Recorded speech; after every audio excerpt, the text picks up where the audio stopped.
بسم اللہ الرحمن الرحیم۔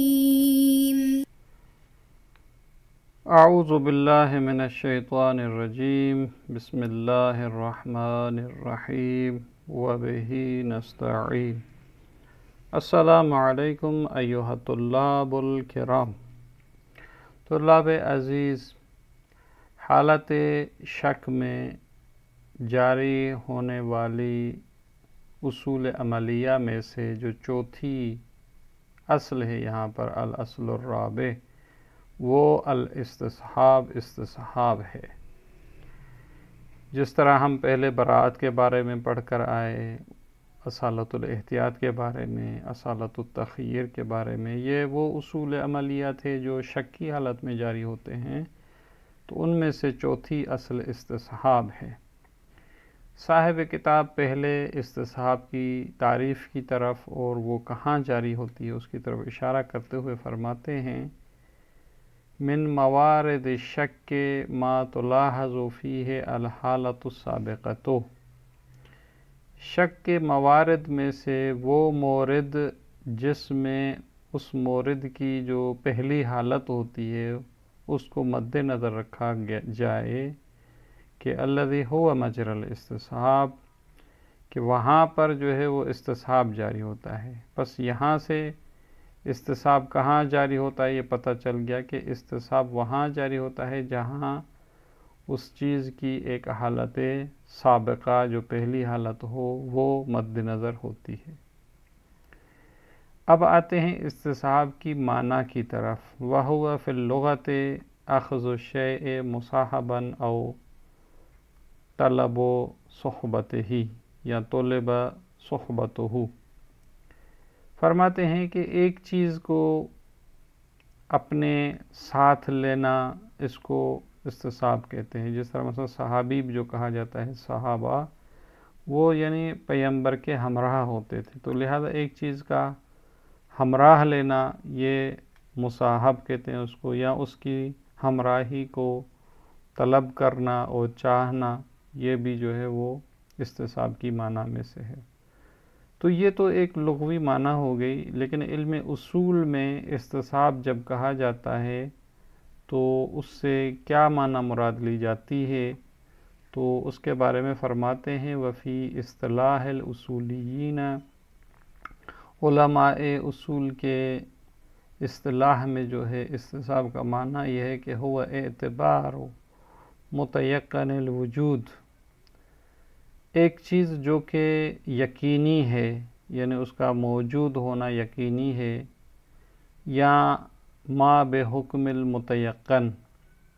یعنی یقینی ہے یا اس متیقن کے حکم میں ہے۔ یہ اشارہ ہے اس ظنون اور امارات کی طرف کہ ایک دفعہ یقین ہوتا ہے، ایک دفعہ یقین تو نہیں ہوتا، لیکن جو امارات ہوتے ہیں وہ بے منزلہ یقین ہوتے ہیں۔ تو بہرحال جو چیز خود یقین متیقن الوجود ہو یا اس متیقن الوجود کے حکم میں ہو، باقیاً عند الشک فی زوالہ، اس کو اعتبار کرنا کہ یہ وہ چیز ابھی باقی ہے جب اس کے زوال اور ختم ہونے میں شک ہو۔ یہ ایک اصطلاحی تعریف ہے جس کی مثال آگے بھی اسی کی طرف اشارہ آئے گا۔ اجمالاً اس کی مثال اس طرح ہے کہ مثلا مجھے یقین تھا کہ میں نے وضو کیا، کچھ گھنٹوں کے بعد مجھے شک ہوتا ہے کہ میں نے وضو تو کیا تھا،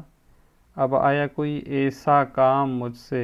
سرزد ہوا ہے جس سے وضو باطل ہو گیا ہو،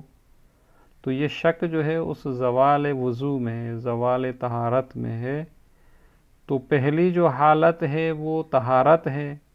جس طرح یہاں بھی حالت سابقہ کا اشارہ ہے۔ تو جب شک ہو اس کے بارے میں تو اسی حالت سابقہ جو طہارت ہے اسی کو معتبر جانا جائے کہ بھئی میں ابھی طہارت سے ہوں۔ تعریف سے جو چیز یہاں پہ انہوں نے بیان کی ہے، دو رکن جو ہے استصحاب کے ہیں یہاں پر۔ فَهُوَ يَتَقَوَّمُ بِرُكْنَيْن، یہ استصحاب جو ہے وہ دو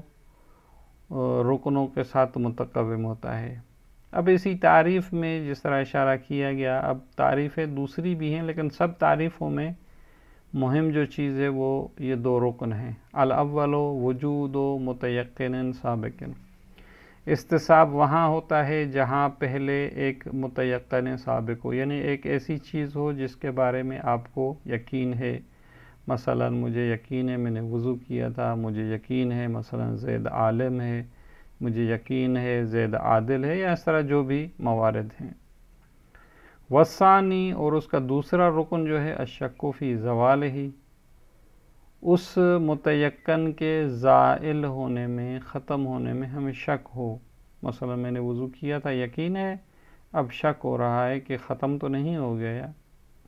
تو یہ جو دو رکن ہوں گے تو وہاں استصحاب ہوتا ہے، اور یہ اس کا حکم یہی ہے کہ حالت سابقہ جو ہے یقین اس پر بنا رکھی جائے اور کہا جائے کہ میں ابھی طہارت سے ہوں۔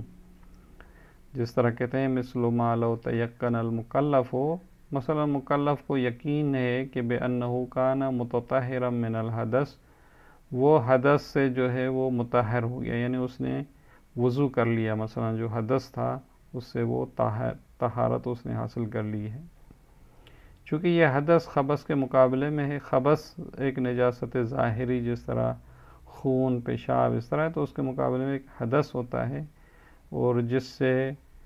پاک ہونے کے لیے وضو کرنا پڑتا ہے یا غسل کرنا پڑتا ہے۔ اب یہ حالت سابقہ ہے، وَالشَّكَّ فِي حصول حدث ينقض تلك الطہارت، اس کو شک ہے کہ کہیں ایک ایسا حدث حاصل ہوا ہے جو اس طہارت کو ختم کر دے، مثلا وہ واش روم میں گیا ہے یا نہیں گیا، مثلا اس کو شک ہے،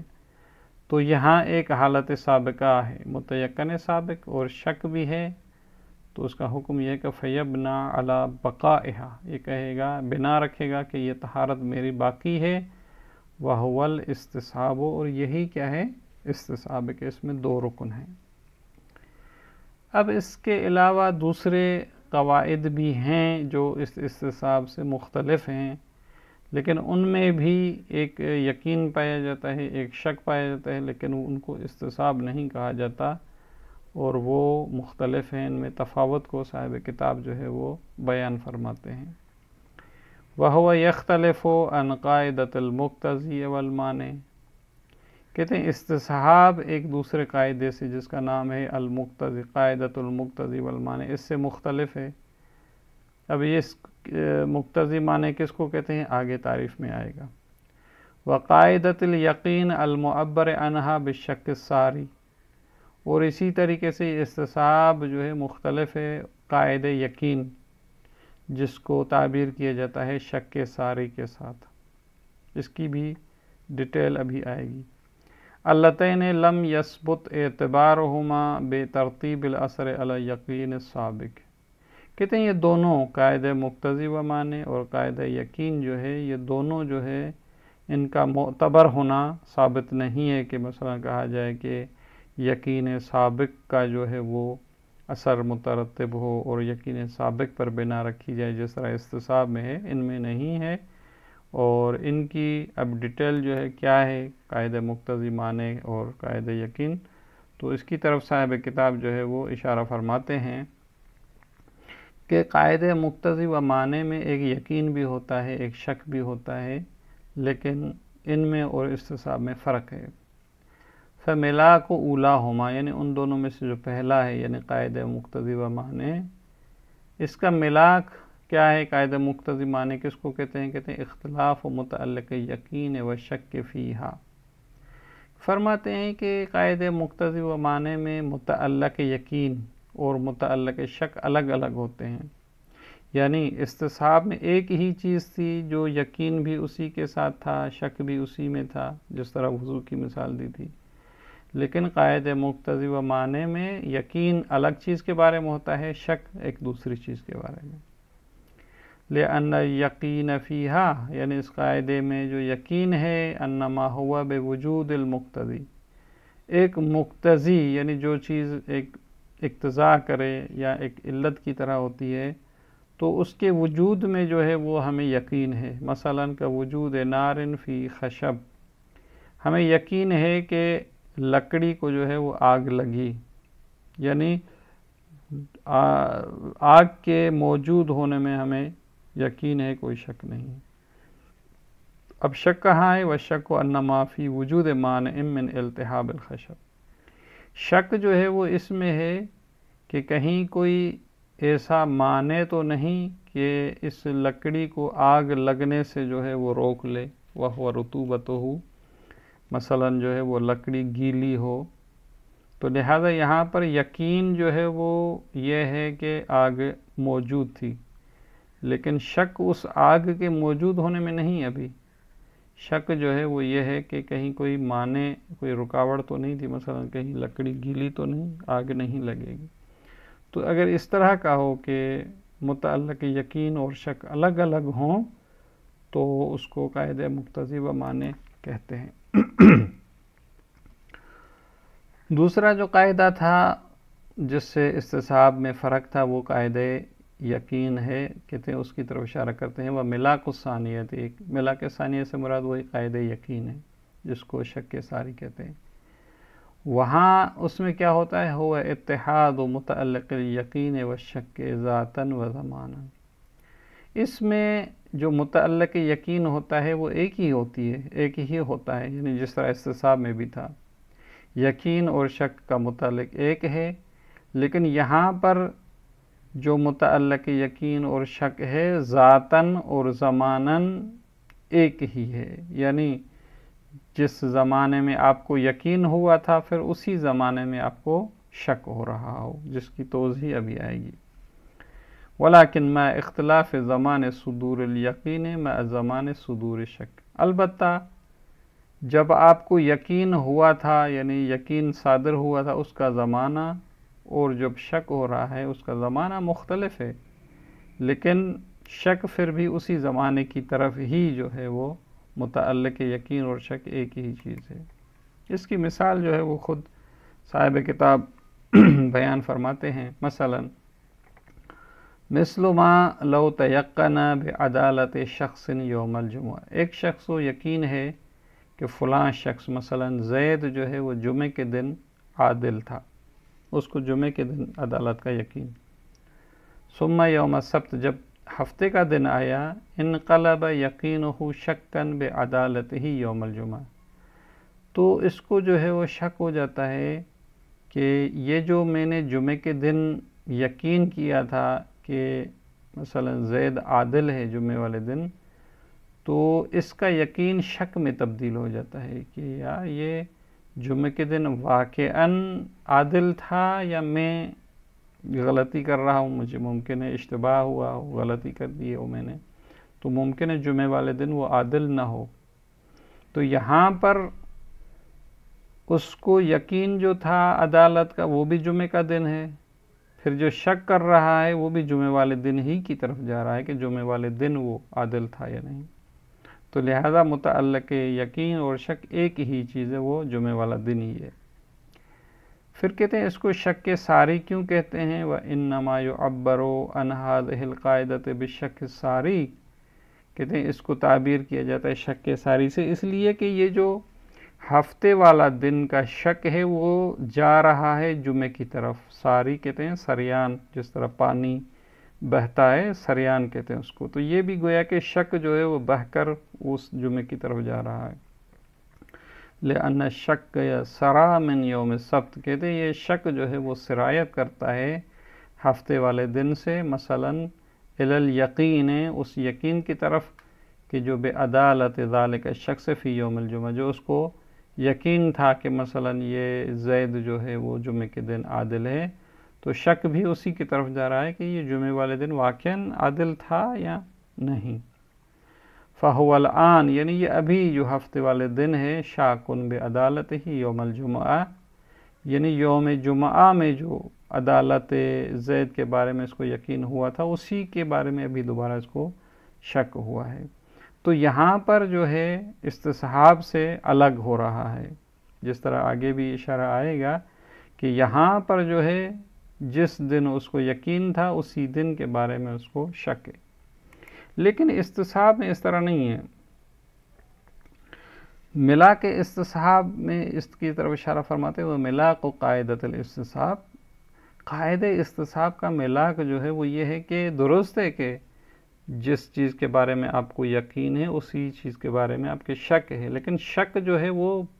بعد والے زمانے میں ہے، زمان اس میں جو ہے وہ فرق ہے. کہتے ہیں وَهُوَ اتحاد متعلق یقین و شک ذاتاً ایضاً.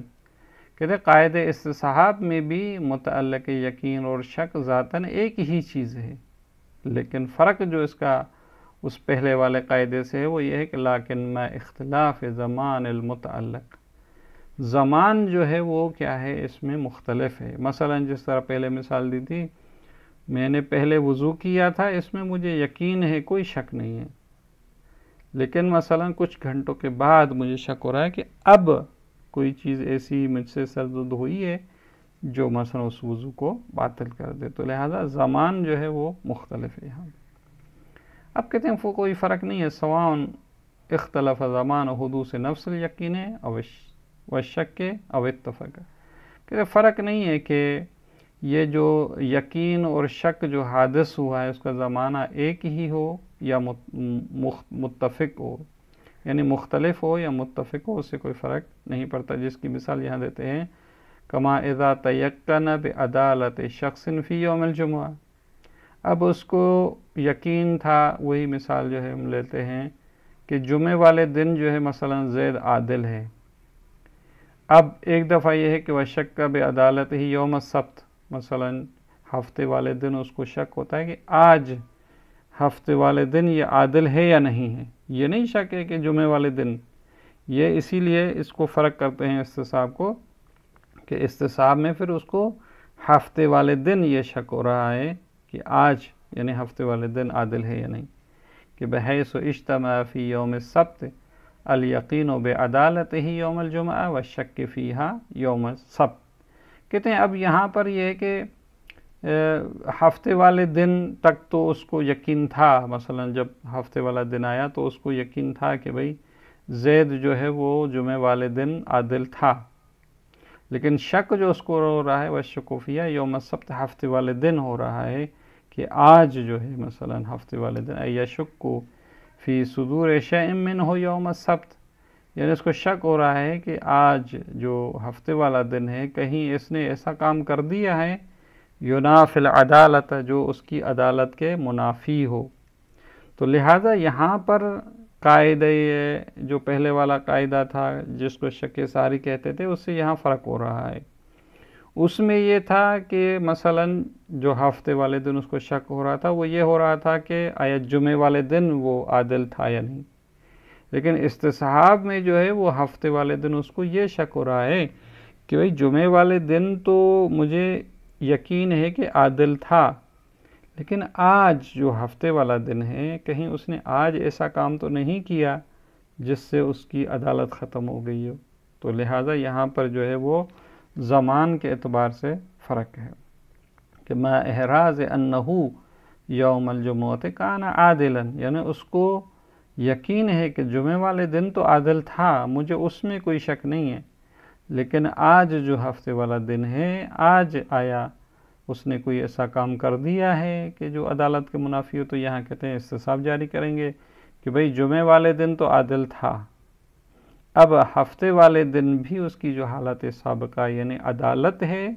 اسی کو ہی اس پر ہی بنا رکھی جائے گی اور کہا جائے گا کہ بھئی زید کل بھی یعنی جمعے والے دن بھی عادل تھا اور آج ہفتے والے دن بھی انشاءاللہ عادل ہے. اسی کو استصحاب کہا جاتا ہے.